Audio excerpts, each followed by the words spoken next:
Hello friends, आज की इस वीडियो में हम ये वाला जो हमारा वर्ल्ड मैप है वो डिस्कस करेंगे। तो मैं इसको बिल्कुल इजी वे में समझाऊंगी जैसे कि आपको समझ में आएगा।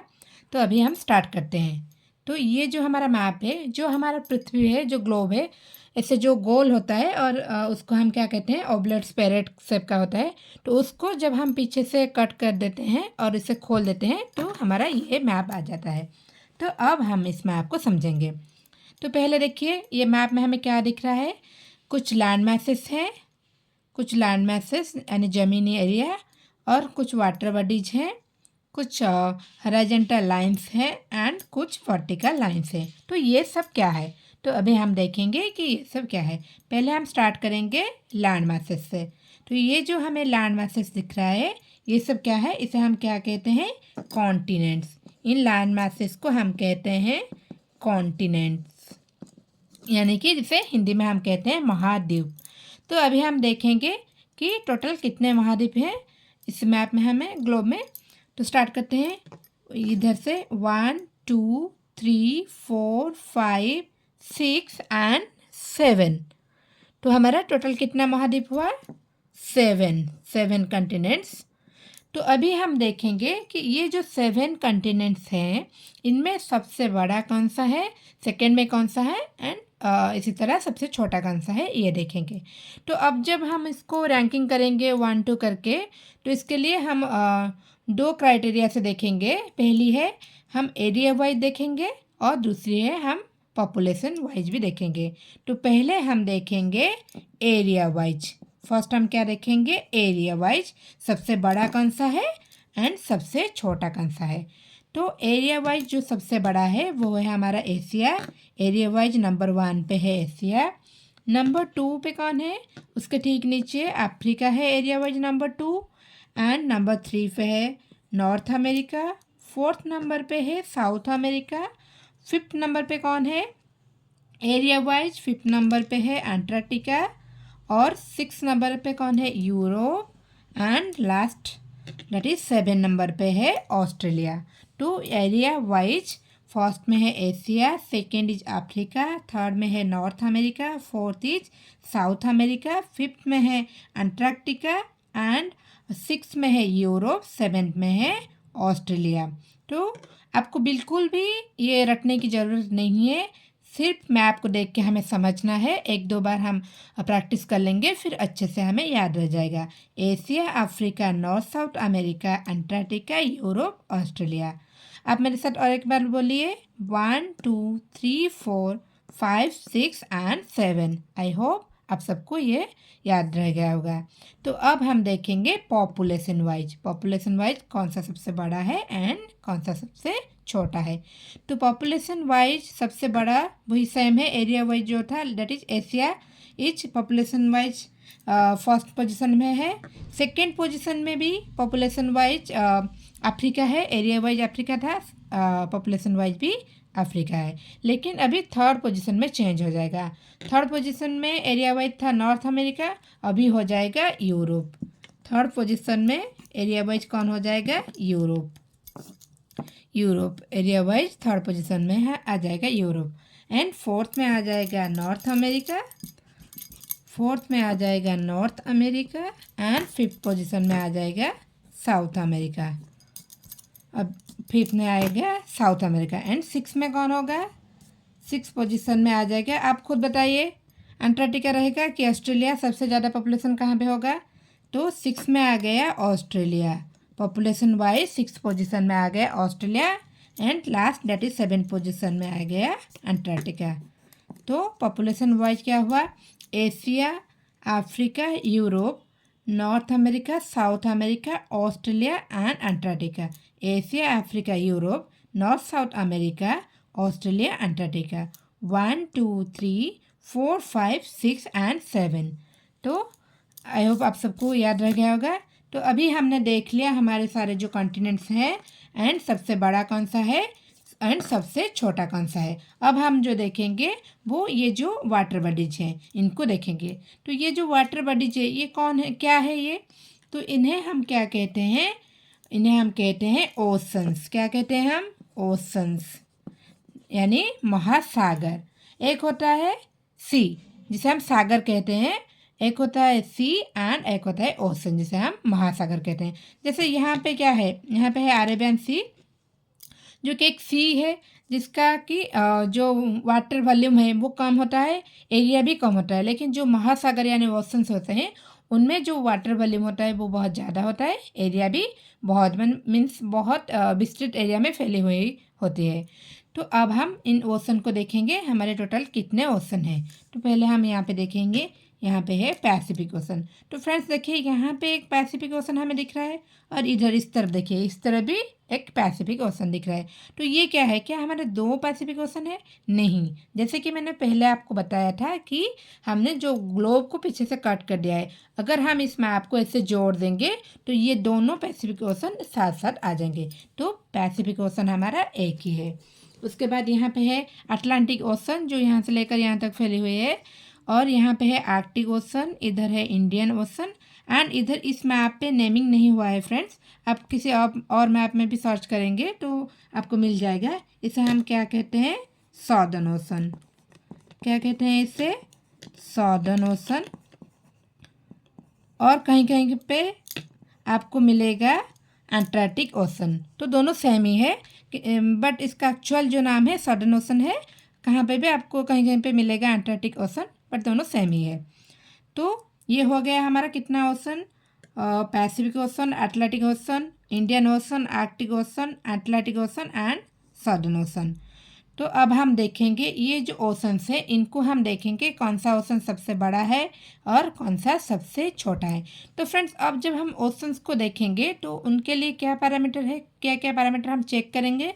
तो हम इसके लिए 4 पैरामीटर चेक करेंगे, that is first is area, second one है वॉल्यूम, वॉल्यूम देखेंगे, थर्ड में क्या देखेंगे, डेप्थ देखेंगे एंड फोर्थ में हम देखेंगे coastal line. Coastal line area means कितना बड़ा एरिया में वो फैला हुआ है, वॉल्यूम मीन्स कितना ज़्यादा पानी है, वॉल्यूम ऑफ वाटर कितना है, और डेप्थ कितना गहरा है जो महासागर, एंड कोस्टल लाइन मीन्स तटीय रेखा कितना ज़्यादा कोस्टल लाइन को टच किया है, उसका जो एरिया है कितना किलोमीटर तक फैला हुआ है वो देखेंगे। तो फ्रेंड्स अभी हम ये जो कोस्टल लाइन है इसको हम साइड में रखते हैं, इसको हम बाद में देखेंगे, क्योंकि अगर हम कोस्टल लाइन के हिसाब से देखेंगे तो सीक्वेंस थोड़ा सा चेंज होगा। इसलिए पहले हम इन तीनों पैरामीटर्स के हिसाब से हम देखेंगे कि सबसे बड़ा ओशन कौन सा है, सबसे छोटा कौन सा है। तो फर्स्ट जो है that is area volume and depth wise सबसे बड़ा, that is our Pacific Ocean. Number 1 पे आएगा पैसिफिक ओशन। सेकेंड पोजीशन में कौन आएगा, सेकेंड पोजीशन में आएगा Atlantic ocean, and third position में आएगा हमारा इंडियन ओशन, एंड अभी फोर्थ पोजीशन में कौन आएगा, फोर्थ पोजीशन में आएगा सदर्न ओशन, फोर्थ पोजीशन में आएगा सदर्न ओशन, एंड फिफ्थ में आ गया आर्कटिक ओशन। ये हो गया हमारा area volume and depth wise सबसे बड़ा पैसिफिक, सेकेंड में अटलांटिक, थर्ड में इंडियन, फोर्थ में सदर्न ओशन एंड फिफ्थ में आर्कटिक ओशन। उसके बाद हम देखेंगे ये जो हमने छोड़ा था that is coastal line. Coastal line के हिसाब से क्या सीक्वेंस हो रहा है हम देखेंगे। तो कोस्टल लाइन के हिसाब से भी सबसे बड़ा आएगा पैसिफिक ओशन, सेकेंड में सेम है Atlantic ocean, and third position में भी हमारा इंडियन ओशन जिसे हम हिंद महासागर कहते हैं, और ये पैसिफिक ओशन जिसे हम प्रशांत महासागर कहते हैं। तो पहले पैसिफिक, सेकेंड में अटलांटिक, थर्ड में इंडियन ओशन, बट अभी सीक्वेंस चेंज होगा। अभी कोस्टल लाइन के हिसाब में फोर्थ पोजीशन में आ जाएगा हमारा आर्कटिक ओशन। कोस्टल लाइन के हिसाब से फोर्थ पोजीशन में क्या आएगा, आर्कटिक ओशन आ जाएगा फोर्थ पोजीशन में कोस्टल लाइन के हिसाब से, एंड फिफ्थ में आ जाएगा लास्ट वाला जो है हमारा सदर्न ओशन। तो कोस्टल लाइन के हिसाब से 1 में है Pacific, second Atlantic, third Indian, fourth Arctic ocean and fifth is southern ocean. तो फ्रेंड्स आई होप आपको ये समझ में आ रहा होगा। अगर समझ में आ रहा है, अभी तक आपने वीडियो को लाइक नहीं किया है तो प्लीज़ वीडियो को लाइक कर दीजिए, और सब्सक्राइब नहीं किए हो तो सब्सक्राइब करके देखिए। तो फ्रेंड्स अभी हो गया हमारा कॉन्टिनेंट्स हो गया एंड ओशंस हो गया। तो और क्या बच्चा हमें इस मैप में, ये लाइन्स, कुछ हॉरिजॉन्टल लाइन्स, कुछ वर्टिकल लाइन्स। तो इन सब लाइन्स को अब हम देखेंगे। तो इस लाइन्स में हम क्या देखेंगे, इस लाइन्स में हम देखेंगे लैटिट्यूड्स, लॉन्जिट्यूड्स एंड हेमिस्फीयर क्या है ये भी हम देखेंगे, हेमिस्फीयर। तो पहले हम ये जो बीच में है लाइन, इस लाइन को देखेंगे। ये जो बीच में जो लाइन है, इस लाइन को हम क्या कहते हैं, इसे कहते हैं इक्वेटर। क्या कहते हैं हम इसे, इक्वेटर। आप सबको पता होगा ये सब नेम, इक्वेटर। इसे हम 0 डिग्री रेफरेंस लेते हैं। ये जो इक्वेटर है, ये जो हमारे ग्लोब को दो इक्वल हिस्सों में डिवाइड करता है। जो ऊपर वाला हिस्सा है इसे हम कहते हैं northern hemisphere, northern hemisphere, and जो नीचे वाला हिस्सा है उसे हम कहते हैं सदर्न हेमिस्फीयर, सदर्न हेमिस्फीयर। ठीक है, तो अभी ये इक्वेटर 2 हिस्सों में डिवाइड करता है। तो अभी इसके बाद हम क्या देखेंगे, इसको इक्वेटर को हमने 0 डिग्री रेफरेंस लेते हुए, इसको बेस मानते हुए, ये जो कई सारे इक्वल्स लाइंस जिसे हम क्या कहते हैं पैरेलल लाइंस हैं, जैसे पैरेलल लाइंस ऊपर भी है और नीचे भी बहुत सारे पैरेलल लाइंस हैं। इन सब जो लाइंस है, सब लाइंस पैरेलल हो गए। मेरा ड्राइंग थोड़ा सा ख़राब हो गया, लेकिन सब लाइंस पैरेलल से। तो ये जो लाइंस है इन्हें हम क्या कहते हैं, लैटिट्यूड। ये जो पैरेलल लाइंस, हॉरिजॉन्टल लाइंस है, इन्हें हम कहते हैं लैटिट्यूड। तो ये जो लैटिट्यूड है, इनमें 5 जो है 4 लैटिट्यूड है जो कि इम्पोर्टेंट है, जिन्हें कि हमें ध्यान देना चाहिए। तो मैं आपको अभी बताऊँगी वो 4 कौन सा इम्पोर्टेंट लाइन है। तो यहाँ पे देखिए, ये जो लाइन है, ये जो लाइन है, ये 23rd हाफ डिग्री नॉर्थ में है। 23rd हाफ डिग्री नॉर्थ में, नॉर्थ है क्योंकि ये नॉर्दर्न हेमिस्फीयर में है इसलिए north, 23rd half degree north में है। इसे हम क्या कहते हैं, इसे कहते हैं Tropic of Cancer, Tropic of Cancer, जिसको हिंदी में हम कहते हैं कर्क रेखा, ट्रॉपिक ऑफ कैंसर। एंड उसके नीचे डेट इज साउदर्न हेमिस्फीयर में ये जो लाइन है, देखिए फ्रेंड्स, ये जो लाइन है इसे हम क्या कहेंगे, ये भी है 23 half degree south, southern hemisphere में है इसलिए साउथ, 23 हाफ डिग्री साउथ में है। तो इसे हम क्या कहते हैं, इसे हम कहते हैं Tropic of Capricorn, Tropic of Capricorn, यानी हिंदी में हम इसे कहते हैं मकर रेखा। तो ये हो गया इक्वेटर, ये ऊपर है ट्रॉपिक ऑफ कैंसर यानी कर्क रेखा, एंड उसके नीचे है ट्रॉपिक ऑफ कैप्रिकॉन यानी मकर रेखा। और इसके ऊपर ये जो लाइन्स हमें दिख रहा है, ये कौन सी पोजीशन में है, ये है 66 हाफ डिग्री नॉर्थ में, 66 हाफ डिग्री नॉर्थ में है। इसे हम क्या कहते हैं, आर्कटिक, इसे हम क्या कहते हैं आर्कटिक सर्कल। क्या कहते हैं हम इसे, आर्कटिक सर्कल। आई होप आपको दिख रहा होगा, आर्कटिक सर्कल। एंड नीचे ये जो लाइन है, ये जो लैटिट्यूड है, इसे ये भी है 66 हाफ डिग्री साउथ पे, सदर्न हेमिस्फीयर में है इसलिए साउथ। इसे हम कहते हैं अंटार्कटिक सर्कल। क्या कहते हैं, अंटार्कटिक सर्कल। ठीक है, तो अभी हमारा हो गया ये जो 5 इम्पोर्टेंट हमारे लैटिट्यूड, इक्वेटर, ये Tropic of Cancer, Arctic Circle, Tropic of Capricorn and Antarctic Circle. तो इनमें से बहुत सारे सवाल हमें देखने को मिलता है। जैसे कि मैं एक सवाल आपसे डिस्कस करूँगी अभी। तो आप बताइए मुझे, ऐसी कौन सी कॉन्टिनेंट है जिसको जो तीनों, that is Tropic of Cancer, equator and Tropic of Capricorn means cross करता है, पास करता है। तो देखिए, मैं आप देख के मुझे बताइए कौन सा है ऐसा वो कॉन्टिनेंट। तो वो है हमारा ये जो अफ्रीका है। देखिए, इधर से आ रहा है ट्रॉपिक ऑफ क्या कैंसर, ऐसे ऊपर से क्रॉस कर रहा है ट्रॉपिक ऑफ कैंसर, बीच में ये आ रहा है क्या इक्वेटर, एंड नीचे से ये आ रहा है क्या ट्रॉपिक ऑफ कैप्रिकॉन नीचे से। तो वो है अफ्रीका जिसमें ये तीनों पास करते हैं। ऐसे कई सारे सवाल होते हैं, जैसे कि ऐसे सवाल एक आएगा कि कौन सा इक्वेटर जो है वो कौन कौन सी कंट्री से पास करता है। तो इसके ऊपर भी मैं नेक्स्ट वीडियो लाऊंगी। तो अभी हमने देख लिया ये वाला जो हॉरिजॉन्टल लाइंस को देख लिया। अभी हम क्या देखेंगे, वर्टिकल लाइंस। तो ये जो ऊपर है इसे हम कहते हैं नॉर्थ पोल, और ये नीचे है क्या, साउथ पोल। नीचे क्या है, साउथ पोल।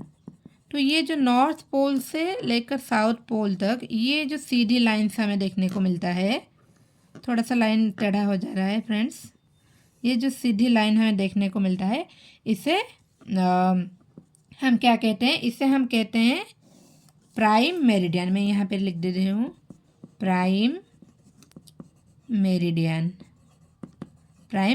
कहते हैं। तो इसको 0 डिग्री रेफरेंस लेते हुए बहुत सारे ऐसे लाइंस हैं जो कि वर्टिकल लाइंस है। ये जो सारे लाइंस इस तरफ भी है, ये सारे लाइंस को हम कहते हैं लॉन्जिट्यूड। क्या कहते हैं, लॉन्जिट्यूड। जैसे कि ये जो लैटिट्यूड्स हैं ये क्या ग्लोब को नॉर्थ एंड साउथ में डिवाइड करते हैं, और ये लॉन्जिट्यूड ग्लोब को ईस्ट एंड वेस्ट में डिवाइड करते हैं। तो ये जो लैटिट्यूड है वो पैरेलल थे, लेकिन लॉन्जिट्यूड क्या पैरेलल है, नहीं, लॉन्जिट्यूड पैरेलल नहीं होते हैं। ये जो इक्वेटर के पास में इसका डिस्टेंस सबसे ज़्यादा होता है, एंड जैसे जैसे पोल की तरफ जाता है डिस्टेंस कम होता जाता है। तो फ्रेंड्स अभी हमने देख लिया लैटिट्यूड क्या है, लॉन्जिट्यूड क्या है, हेमिस्फीयर क्या है, सब हमने समझ लिया। अभी हम क्या और थोड़ा सा देखेंगे, या ये जो है पैसिफिक ओशन, ये आपको कई सारे मैप में देखने को मिलेगा, यहाँ पे लिखा होगा, that is southern Pacific ocean. तो सदर्न पैसिफिक ओशन यहाँ पे लिखने को देखा मिलेगा, और इधर आपको दिख जाएगा that is northern Pacific ocean. तो ये दो क्या है, पहले हमने बताया कि ये दो एक ही है। ये जैसे कि ये सदर्न हेमिस्फीयर में आता है, इसलिए इसको बोला जाता है सदर्न पैसिफिक ओशन, एंड ये नॉर्दर्न हेमिस्फीयर में आता है, इसलिए इसको बोला जाता है नॉर्दर्न पैसिफिक ओशन। वैसे यहाँ पे जो अटलांटिक ओशन है ये जैसे नॉर्दर्न हेमिस्फीयर में है, तो इसको नॉर्दर्न अटलांटिक ओशन बोला जाता है, और ये जो सदर्न हेमिस्फीयर में है इसलिए इसको सदर्न अटलांटिक ओशन बोला जाता है। तो इसमें हमें कंफ्यूज बिल्कुल नहीं होना है, ये बिल्कुल सेम ही है। तो फ्रेंड्स नेक्स्ट वीडियो में मैं लाऊंगी आपके लिए एशिया मैप। तो अगर आपको मैप अच्छा लगा है, तो समझ में आया है, तो फ्रेंड्स प्लीज़ लाइक करिएगा, चैनल को सब्सक्राइब करिएगा, और अपने फ्रेंड्स के साथ शेयर करिएगा। Thank you friends.